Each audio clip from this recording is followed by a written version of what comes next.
Well, hello. Thank you for joining us today. This is our second Bible study on the book of Esther. And I've moved from the back porch to the front porch. So don't let the ghost bother you back there. Our granddaughter, Ella Ray, is with us every day because of virtual school. So we've decorated already for Halloween. And of course, it's cloudy today. It's a good day to be on the front porch.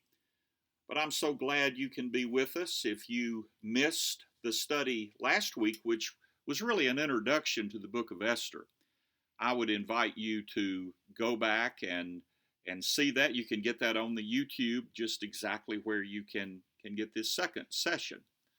One of the things that I did last week was I invited you, if you had a question or comment, to email me. And Jim Tate emailed a very good question. And let me share it with you.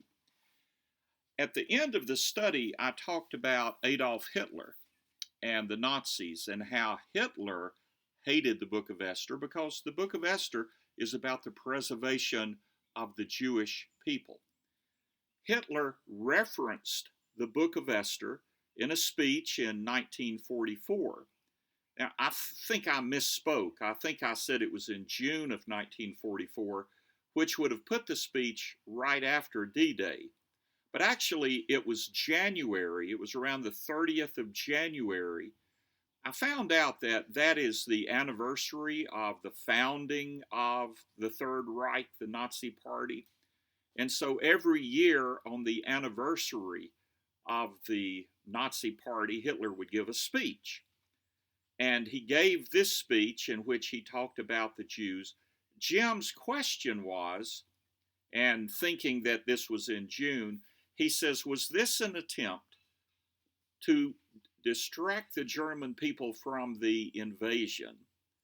Was he trying to go back to his basic beliefs and his true feeling of hate to the Jews to keep the people focused on him and what he thought, rather than the changing tide of the war that the invasion represented?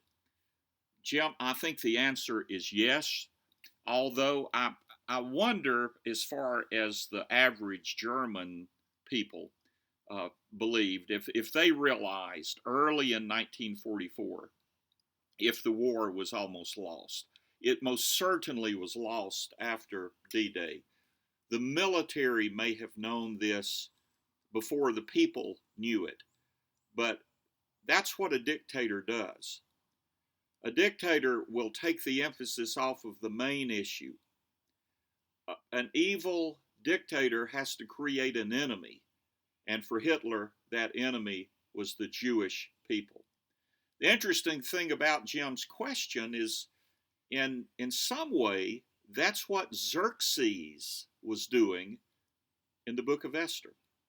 When he throws this elaborate, extravagant, magnificent, opulent party at the beginning of the book of Esther. Let me share the opening of the book of Esther. I'm going to read out of the Message, which is a paraphrase, but I think it helps us to understand exactly what all was going on. But before I do, why don't we pause and have a prayer together? Dear God, we thank you today for your everlasting love and for the fact that you are always the same, yesterday, today, and forever. And so as we open these ancient words, a book that was written well over 2,000 years ago, we know the truth of these words speaks to us in our situation today. This is a book that shows us how to live, and it also shows us how we should not live. And so open our minds and open our hearts to receive your word this day. And we pray in the name of the living word. Amen. Esther begins. This is the story of something that happened in the time of Xerxes. The Xerxes who ruled from India to Ethiopia, 127 provinces in all. King Xerxes ruled from his royal throne in the palace complex of Susa. In the 3rd year of his reign, he gave a banquet for all of his officials and all of his ministers. The military brass of Persia and Media were also there, along with the princes and the governors of the provinces.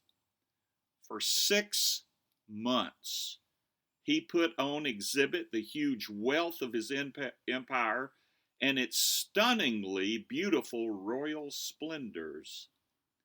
At the conclusion of the exhibit, the king threw a week-long party for everyone living in the capital city of Susa, important and unimportant alike. The party was in the garden courtyard of the king's summer house. The courtyard was elaborately decorated with white and blue cotton curtains tied with linen and purple cords to silver rings on marble columns. Silver and gold couches were arranged on a mosaic pavement of porphyry, marble, mother of pearl, and colored stones. Drinks were served in golden chalices, each chalice one of a kind. The royal wine flowed freely, a generous king. The guests could drink as much as they liked. King's orders, and waiters were at their elbows to refill the drinks. Meanwhile, Queen Vashti was throwing a separate party for women inside of King Xerxes' royal palace. Oh my, not one, not two, but 3 parties at the beginning of the book of Esther. You know, if you listened last week, I talked about the fact that there is a collection of writings in the Hebrew Bible called the 5 Scrolls, the Hamesh Megillot. The first scroll is Ruth. The last scroll is Esther. The only 2 books in the Bible named for women, one is at the beginning of this collection, one is at the end. If Ruth was all we had, we would probably wonder, can life really be that bad? If you look at the beginning of the book of Ruth with the famine and then the fact that Elimelech dies, the 2 sons die, all of that going on. If all we had was Esther, we would ask the question, can life possibly be that good? Quite a contrast. Some of you remember a number of years ago, long time ago, it seems like an ancient time, a lifetime ago, I wrote this book called The Crazy Kalinskys. Lisa, I know you're watching this. She texted me a couple of weeks ago and said she had gone back and read this book again. That made me feel so good that somebody actually read my book. I had a good time writing this book.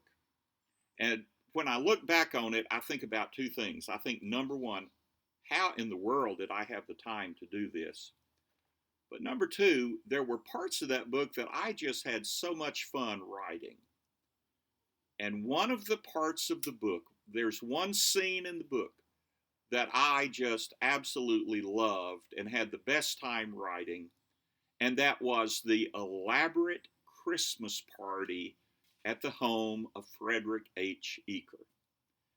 If you read the book a long time ago, you might remember that Frederick H. Eaker was the richest man in town. And he loved Christmas, and everyone called him Mr. Christmas. And every year, he threw an elaborate party. And the big deal in Riverdale was to be on that guest list. Now, you see, when King Xerxes threw this party, he invited everyone in the capital city. No one was left out.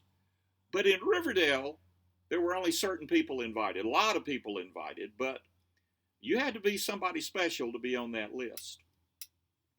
So I write about his Christmas party.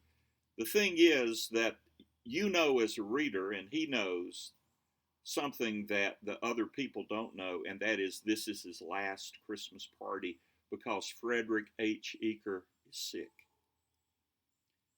Frederick H. Eaker has terminal illness, so this will be his last Christmas party. Now he hires a firm out of Charlotte to come and decorate, which, things like that kind of bother a lot of the people in Riverdale. But let me just read you the description of this Christmas party. The house was immaculate. The decorators had done a superb job. The huge iron fence that surrounded the house was draped with a massive garland and tasteful bows. The house was adorned with Williamsburg-style wreaths, all with fresh fruit. A huge poinsettia tree welcomed the guests as they entered into the foyer, or probably the foyer. The fresh greenery and the garlands and wreaths added an inviting aroma, along with 17 fresh Fraser firs. Frederick had separate rooms designated to highlight an earlier year's Christmas theme. He always had a theme for his party. One room was devoted to nutcrackers, one to angels, one to creches, one to antique dolls, one to electric trains. That would be my favorite room. Fires were glowing in each of the fireplaces. Candles were lighted throughout the beautiful home. The kitchen had a huge gingerbread house that looked exactly like his impressive home. The food was divine. Hors d'oeuvres could be found throughout the house. There were large Gulf shrimp, smoked Alaska salmon, delectable oysters on the half shell, bacon-wrapped scallops. Guests could select from a duck bundle seasoned with apricot and brandy, or a wild mushroom bundle. There was brie with raspberry and almonds, cheese straws, quiche, cinnamon praline pecans, elegant canapes, tempting cakes. That's elegant canapes. Tempting cakes. Partygoers could indulge in cheese and crab stuffed mushrooms, pecan stuffed mushrooms, or made from scratch country ham mini biscuits. There were imported Danish pastries, rich Godiva chocolates, fruitcake cookies, imported German and Greek Christmas cookies. There was a wide assortment of excellent cheeses served in a variety of ways. There was hot artichoke dip, spinach dip, vegetable dip, crab dip. The drinks included hot mulled cider, spiced tea, flavored coffees, and wassail, along with fine wines and champagne. Ice carvings and artistic cakes accentuated the serving tables. Everywhere you turned, there was something that would dazzle the eyes, the ears, or the taste buds. Carolers, dressed in 19th century attire, strolled throughout the house along with a number of talented musicians. Several string quartets were stationed in various rooms, playing classical Christmas selections. Oh my, listen, you have a party like that? I'll be there. Wow. We had a lot of fun with that. Well, that party doesn't hold a candle, no pun intended, to the party in the book of Esther. Now, let me tell you what's going on here. Of course, when you open your Bible, I read from the Message, they go ahead and call him Xerxes. In other translations, it is Ahasuerus. Xerxes is actually his Greek name, and so that's what we're going to call him. That's how he's known historically, as King Xerxes the First, King Xerxes the Great. He was the son of Darius the Great, the grandson of Cyrus the Great. He was the king of the great Persian Empire, one of the greatest empires the ancient world knew. When he first became the king, there was an uprising in both Egypt and Babylon. Now, let me tell you what was going on. His father, Darius Darius the Great, had started building projects. He really had two capitals. He had Susa and Persepolis. And he had building projects going on, building elaborate palaces, an unbelievable harem, all types of government buildings. Do you know how he paid for this construction, for these elaborate structures? By taxing the people. That's why in Egypt there was an uprising, and also in Babylon. There's another reason they were upset in Babylon. You see, the Babylonian god Marduk, there was a statue, and he was extending his hands, and every year on New Year's Day, the king was supposed to grasp the outstretched hands of Marduk to receive his blessing. Well, Xerxes destroyed the statue. He actually had it melted. And that didn't go over well. It started a big rebellion, that and the taxes. It kind of reminds me of North Carolina in colonial days. In Lexington and Davidson County, this was considered to be the wilderness. The capital of colonial North Carolina was on the coast in the city of New Bern. And there was a royal governor, William Tryon, and he decides to build a palace. And some of you have visited that palace, or the reproduction of that palace. You know how he paid for it? Taxes. You know why there was a rebellion in the wilderness of North Carolina, which is where we are today? Because people resented the taxes. And you have the regulator movement. You have Benjamin Merrill, one of the great names in Davidson County history. So they were very upset with Xerxes, but Xerxes and the powerful Persian armies put a stop to the rebellion in Egypt and also in Babylon. But then Xerxes does something that he should have never done. He decides to invade Greece.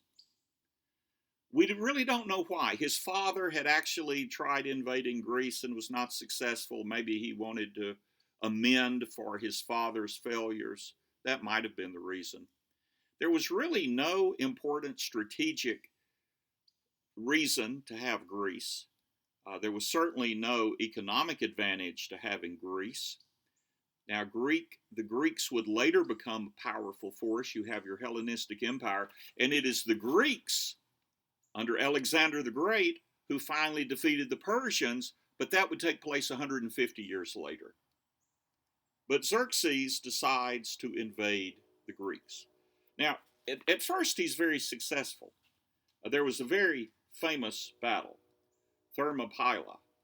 And this battle has been portrayed in books and novels and in movies where you have King Leonidas and his 300 Spartan warriors, and they fought valiantly and maybe would have defeated the Persians if not for being betrayed. So he wins that battle. He actually goes into Athens and burns Athens to the ground, and archaeologists to this day can show you the ruins, and you can still see the blackened ruins of where that fire took place. That was Xerxes. But then he started a naval battle with the Greeks that he lost. And so he had to come back home kind of defeated. He wasn't used to defeat. He wasn't used to being turned back. He came back with his tail between his legs, and he had to do something to prove to his people that he was powerful, and that he was in control. And that is why he spent all of this time and all of this money building up his capitals. The book of Esther takes place in the capital of Susa, and that is why he wanted to impress everyone with this extravagant, unbelievable party that lasted over 6 months, that we read about in the first chapter of Esther. There was another thing that happened as a result of that ill-fated invasion of the Greeks. The Greek people never forgot it, and they hated Xerxes. In fact, they lampooned him from then on. Interestingly, about the really only reliable historical information we have on Xerxes comes from the Greeks. But it's very biased and it's very tainted, and they picture him as being a weak buffoon. And to be honest with you, the book of Esther doesn't do a whole lot to dissuade us from that view of King Xerxes. So it's kind of like Jim's question, when Hitler saw the handwriting on the wall, was he trying to do something to get the people to put their trust back in him? That's exactly what Xerxes was doing with this party, with this unbelievable party that goes on. He is trying to rebuild his image. One more historical footnote before we move on with the party. Xerxes was finally assassinated, and he was assassinated by one of his bodyguards, a eunuch. You see eunuchs in this story. And there was a eunuch who was his personal bodyguard. He turned against him. He assassinated him. He had somebody who was helping him, and he actually assassinated his son, his heir, and he was going to take over the Persian Empire. But Artaxerxes put a stop to that. It didn't happen. But if you look at the book of Esther in the second chapter, and when we get to the second chapter, you'll see this. There was actually an assassination plot in the book of Esther by two of his bodyguards, two of his eunuchs. And that's, in reality, in real life, that's how he was killed. The other thing that Xerxes did, he undid many of the policies of his grandfather and his father. At the end of this study, we're going to contrast Xerxes with his grandfather, Cyrus the Great. Cyrus the Great was probably without question the greatest ancient ruler in world history. Cyrus the Great did everything right. Xerxes was doing a whole lot of things wrong. One of the things that Cyrus the Great believed in was he believed in honoring the religious views of the people in his kingdom. He believed in giving them religious freedom, tolerance, and autonomy. It was Cyrus the Great, remember, that allowed the Jewish people to leave Babylon and to go back to Jerusalem. He not only allowed them to go back to rebuild the temple, but he financed the rebuilding of the temple, but Xerxes put a stop to that. He also put a stop to some of the funding that he had going to Egypt and going to Babylon, which was another reason of that rebellion. But he put all of his money, all of his time, all of his effort in building these magnificent, impressive, beautiful, eye-popping buildings in his two capitals. The Greeks talk about this. They tell us that his reign was one of decadence and decline. And I think they're absolutely right. They just party, party, party. I want to point something out to you. Now, I'm going from the Message to my good old duct tape Bible, and I'm in the first chapter of Esther. In the 4th verse, this talks about the party, and it said, he showed the riches of his royal glory and the splendor and pomp of his majesty for many days, 180 days. To back up, let's go back. Let me read that 3rd verse again. In the 3rd year of his reign, he gave a banquet for all of his princes and his servants, the army chiefs of Persia and Media, the nobles and the governors of the provinces, being before him. That word in Hebrew is interesting. Being before him. That means all of the eyes were on him, on Xerxes.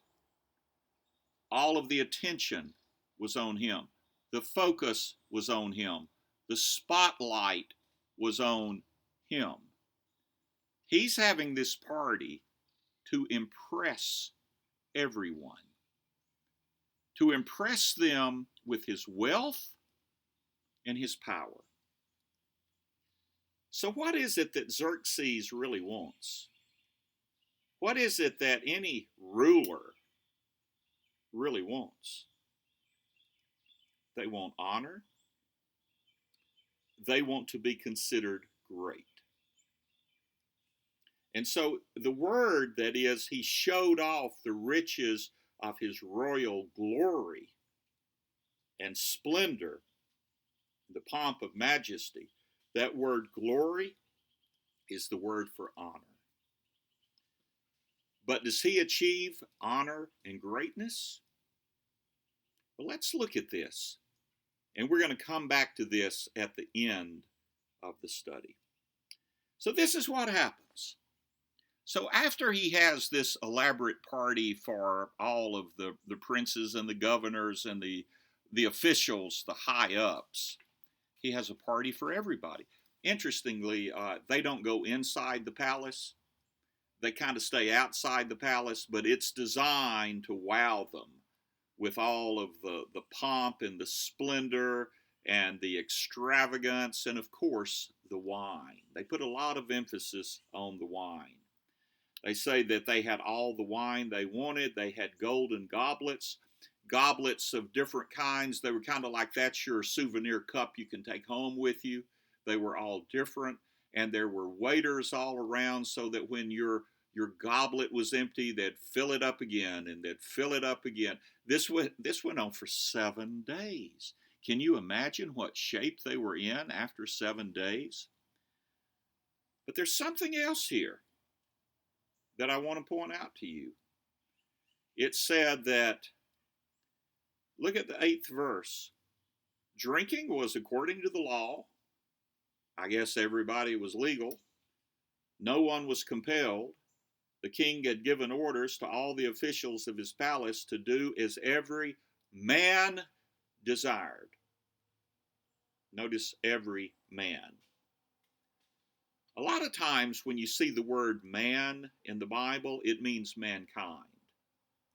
It means humanity. It's speaking of male and female. Not here. This is talking about men. Only men. This was male only.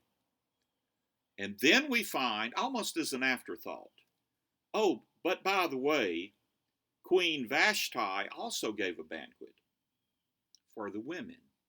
And that banquet was in the palace which we are reminded of belonged to King Ahasuerus, belonged to Xerxes. So she has her own party, but we don't know any of the details of her party. But we can only imagine after 7 days what was going on with all of these men having unlimited wine. 10th verse. On the 7th day, when the heart of the king was merry with wine, the heart of the king was merry with wine, he commanded, and there are 7 eunuchs that are named. I'm going to talk about their names in just a moment. He commanded them to bring Queen Vashti before the king with her royal crown in order to show the people, and that would be the men, her beauty. For she was, according to the RSV, She was fair to behold. She was absolutely beautiful. But Queen Vashti refused, and the king was enraged. The rabbis always commented on Scripture. They give us a lot of information on all of this Scripture. Let me tell you what they say was going on here. The rabbis say that toward the end of this 7 days, the men got into a big discussion. They got into a debate about who was the most beautiful. Were Babylonian women the most beautiful? Were Persian women the most beautiful? Were the Medes the most beautiful? Were the Egyptians the most beautiful? So you got a bunch of drunken guys, and they're in a big debate about who is most beautiful. And the king said, I'll show you. I'm going to show you who's most beautiful. I'm going to bring my wife. Now here's something else. According to the rabbinic tradition, Vashti was Babylonian. And this is the story that they tell. When she was a little girl, her father was the last Babylonian king. And they were at a banquet one night, and Darius was there. And the light fixture, which would have been a big candelabrum over his head, all of a sudden fell and killed him. And everybody went into a panic. Now, the little girl, Vashti, was there, and she started running around, and of course she was hysterical. And she ends up jumping in the lap of Darius, who feels sorry for her, and immediately decides that she should marry his son, who is Xerxes. Don't know if it's true or not, but the tradition is that she was Babylonian. And so, with all of this, in this drunken stupor these guys are in, Xerxes said, I'm going to show you who's most beautiful. I'm going to bring my wife. Now, I want you to listen very closely to what it says. She was supposed to come before the king in her royal crown in order to show the men how beautiful she was. The implication is that it was only in her royal crown that she would have nothing else on. No wonder she refused. In fact, the rabbis say that when the eunuchs came and said, oh, by the way, king wants you to come over there and wear nothing but your crown, she said, the king is drunk. You tell him when he sobers up, we'll talk. But I'm not going anywhere in the condition he's in. Good for her. Well, but not so good is the king was enraged, and he ends up pulling her. I mean, she's not going to be the queen anymore. He doesn't kill her, but she's not going to be part of the story anymore.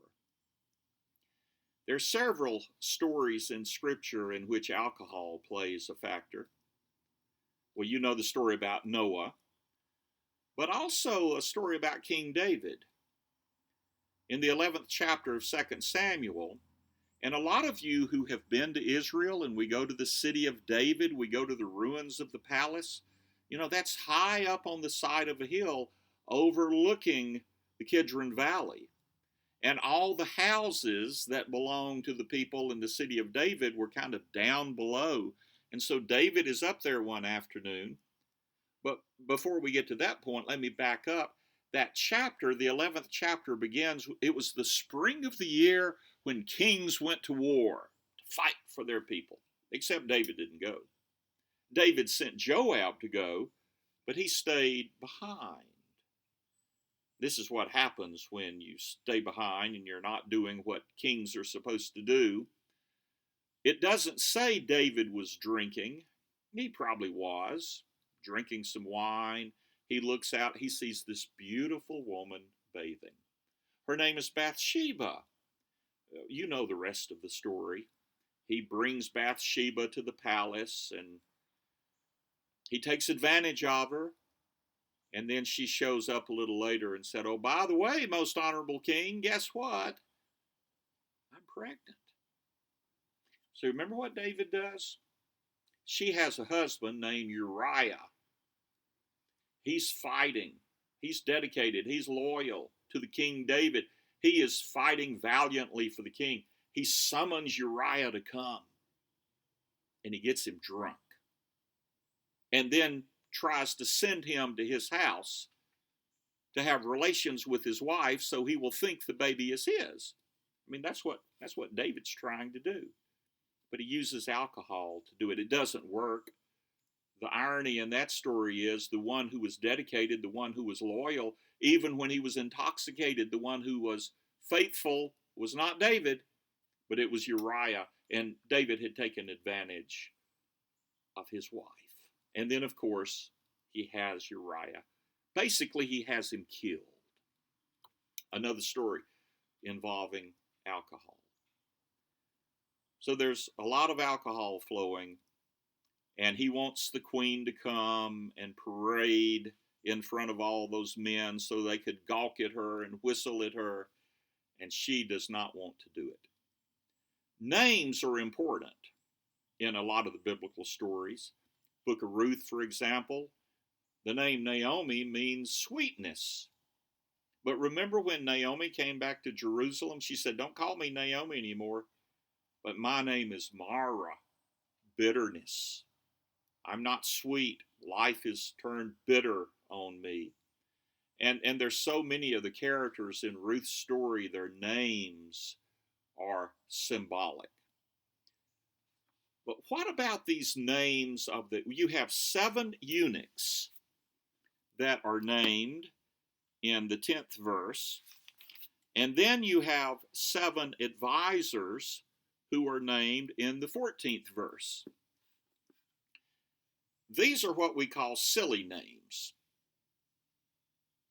These are names that really don't make any sense. They don't have any meaning.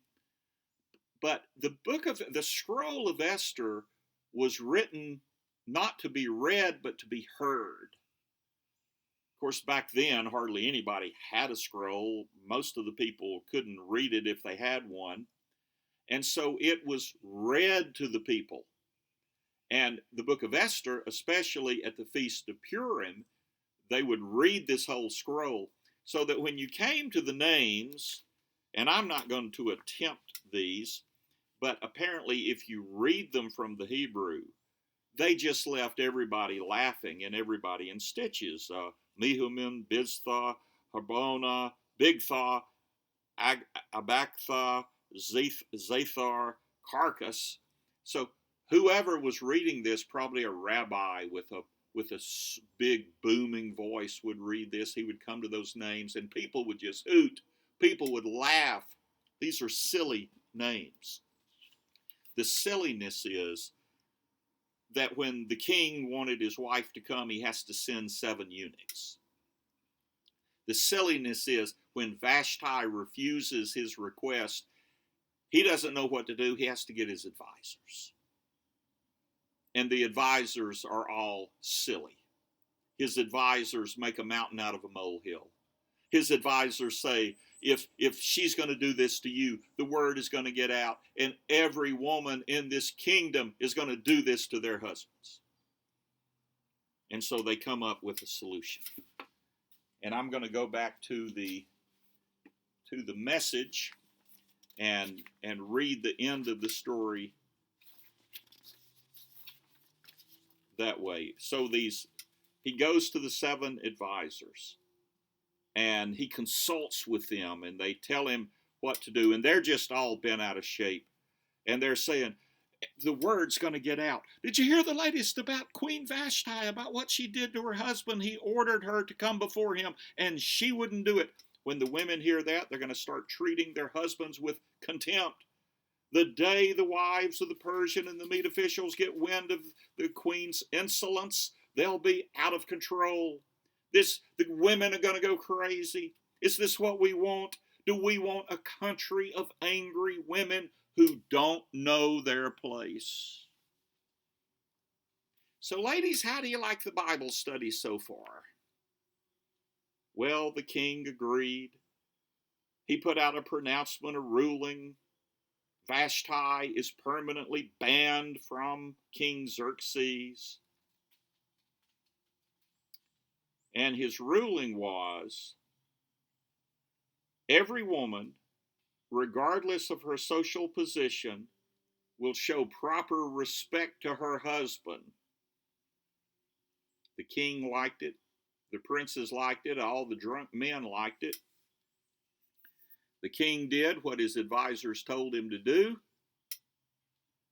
He sent bulletins to every part of the kingdom, to each province, to the people in their own language. And it simply said this: every man is the master of his house. Whatever he says goes. End of the first chapter. It's going to get more interesting, I promise you. Xerxes,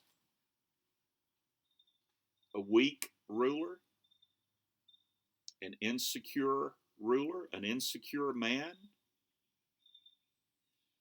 a man who has to depend on others to tell him what to do, a man who has to put on this elaborate party with all of the pomp and the circumstance, with all of the opulence and the extravagance to impress people with his power and his wealth. What a contrast. What a contrast to his grandfather, Cyrus the Great. I want to go back to what we talked about just a few minutes ago. What is it that Xerxes wanted? What is it that every ruler wants? Honor. And people like this, who are selfish by nature, they want to be considered great. They want people to call them great. Well, let's talk about a really great ruler. Let's talk about Cyrus the Great. Cyrus the Great, it was truly great. In fact, he is, even though he's not a Jew, he's not a Hebrew, he doesn't know the God of Abraham, Isaac, and Jacob, he is called the Messiah in the book of Isaiah, because it was Cyrus the Great that allowed God's people to come back to Jerusalem. It was Cyrus the Great who gave them the resources to begin rebuilding the temple. It was Cyrus the Great who believed in religious freedom. In 1878, in ancient Babylon, archaeologists uncovered what is called the Cyrus cylinder. And it has on this, it kind of looks like a corn cob, but it has on there what is considered to be the first declaration of human rights. By the way, the original Cyrus cylinder is on display at the British Museum in London, but there is a replica in the lobby of the United Nations in New York City. Honor, greatness. Let me tell you a few things he said. He would not allow slavery. There was no slavery in the empire, Persian Empire of Cyrus the Great. He believed that every person in the kingdom was to be treated fairly and with respect.